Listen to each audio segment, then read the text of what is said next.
Case నమోదు చేసామండి. Act ప్రకారం అతన్ని అదుపులో తీసుకున్నామండి.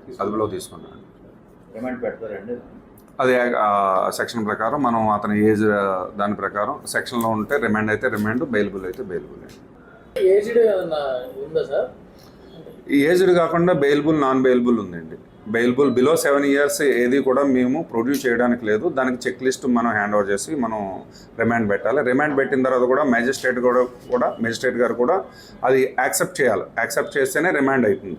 బిలో 7 years మేము రిమాండ్ పెట్టడానికి లేదు. ఒకవేళ ఎవరైనా దొంగలు కానీ వేరే కానీ ఉంటే మాత్రం మేము చెక్ లిస్ట్ రాసి ప్రీవియస్ కన్విక్టెడ్ కానీ ఉంటే కంపల్సరీ అవి రాస్తేనే మెజిస్ట్రేట్ గారు కన్సిడర్ చేస్తారు. లేదంటే మాకు కూడా నోటీస్ ఇస్తారు. బిలో 7 years మేము రిమాండ్ పెట్టాం అనుకో, మాకు కూడా నోటీస్ ఇస్తారు. లేవండి, ప్రస్తుతానికైతే ఇదే ఫస్ట్ కేసు అండి. సెక్షన్ ఉంటాయండి.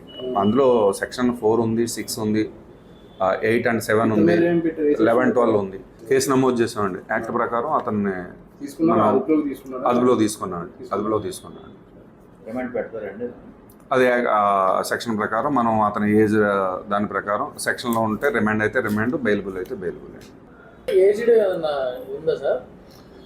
ఏజ్డ్ కాకుండా బెయిలబుల్, నాన్ బెయిలబుల్ ఉందండి.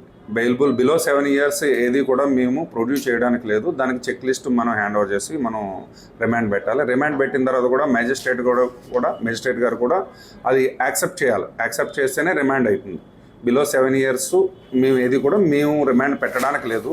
ఒకవేళ ఎవరైనా దొంగలు కానీ వేరే కానీ ఉంటే మాత్రం మేము చెక్ లిస్ట్ రాసి ప్రీవియస్ కన్విక్టెడ్ కానీ ఉంటే కంపల్సరీ అవి రాస్తేనే మెజిస్ట్రేట్ గారు కన్సిడర్ చేస్తారు. లేదంటే మాకు కూడా నోటీస్ ఇస్తారు. బిలో 7 years మేము రిమాండ్ పెట్టాం అనుకో, మాకు కూడా నోటీస్ ఇస్తారు. లేవండి, ప్రస్తుతానికైతే ఇదే ఫస్ట్ కేసు అండి. సెక్షన్ ఉంటాయండి. అందులో సెక్షన్ 4 ఉంది, 6 ఉంది, 8 and 7 ఉంది, 11, 12 ఉంది.